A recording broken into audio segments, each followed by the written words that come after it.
Diego Fischer, gracias por recibir Entre Líneas. Bueno, sin duda la presentación de un nuevo libro. Así es, estamos presentando hoy Cuando todo pase, que es una historia que involucra a 3 uruguayos en la España de la década del 30, esa España que un día amaneció siendo una república, un 14 de abril del 31, y estos uruguayos, son personas, o eran hasta ahora personas, yo diría que completamente desconocidas en nuestro país. Y bueno, los une el tener que vivir hechos muy dramáticos en esa década o en los primeros años de la década del 30 y hasta el estallido de la Guerra Civil Española, ¿no?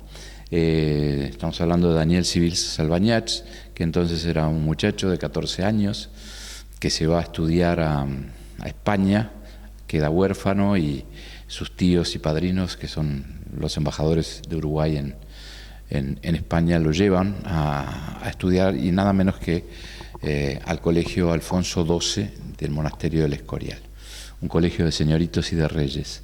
Y también hay 2 mujeres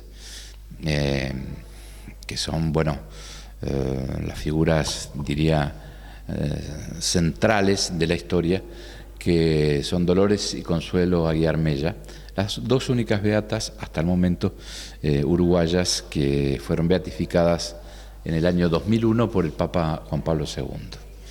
Y esa historia, estas vidas se van a entrelazar por algo que nos puede sonar, no digo extraño, pero poco frecuente, poco común, que es la solidaridad.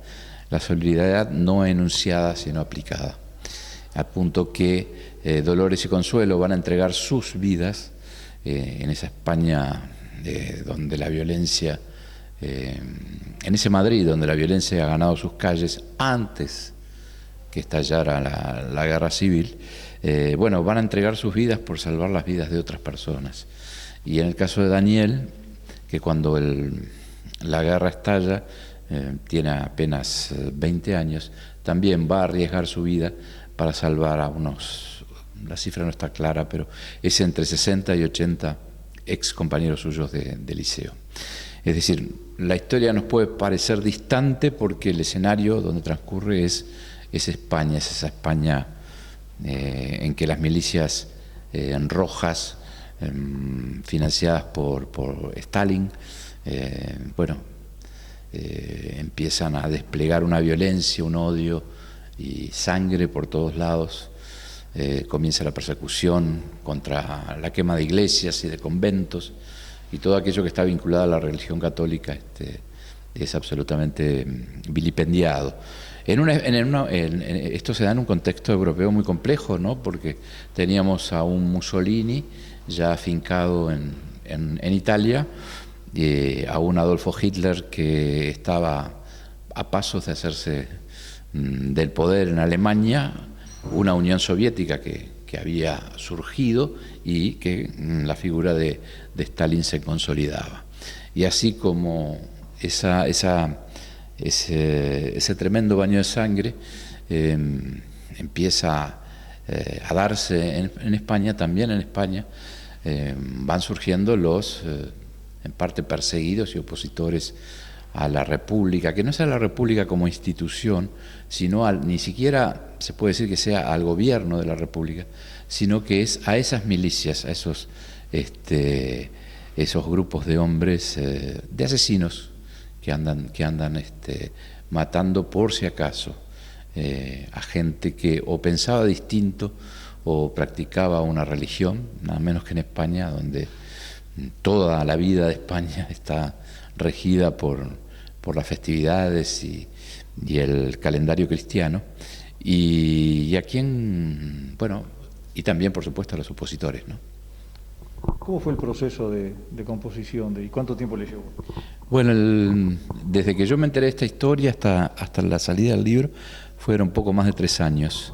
La investigación fue fundamentalmente en el archivo del Ministerio de Relaciones Exteriores, donde hay documentación valiosísima, pero también en el archivo del Escorial y en otros lugares de Madrid.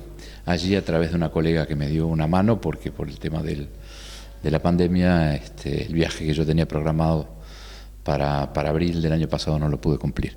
Pero bueno, y cuando uno empieza una investigación sabe de qué puerto parte, pero no sabe a qué puerto va a llegar. Y aquí se dio esa máxima, que se da siempre, se dio también aquí. Yo recuerdo hace un tiempo atrás entrevistarlo acá en este mismo lugar cuando presentó Que Tupé, y me decía, sí, hace unos años, y me decía usted que luego de que el libro saliera a la luz, habían otros testimonios que aportaban para otro material. ¿En este caso pasaba lo mismo? Bueno, sí, también es como también una regla que excepcionalmente no se cumple. Y sí, en este caso también, de un episodio del que yo, está contado en el libro, pero que me faltaba alguna información. Y lo curioso es que quien se comunicó conmigo es justamente una figura clave de esa historia, de esa parte de la historia. Y sí, aportó materiales que seguramente en las próximas ediciones lo vaya a incorporar. Sin duda que en la edición que salga en España, que va a salir dentro de unos meses, eso va a estar, y aquí en las próximas reediciones del libro también. ¿Ya está pensando en otro? Siempre, esto no se detiene nunca, por suerte. Y por suerte también hay un público muy vasto que acompaña, que es lo que más a uno lo estimula y bueno, lo regocija, ¿no? Ha tenido buena crítica además. Sí, pero la mejor crítica es la del lector.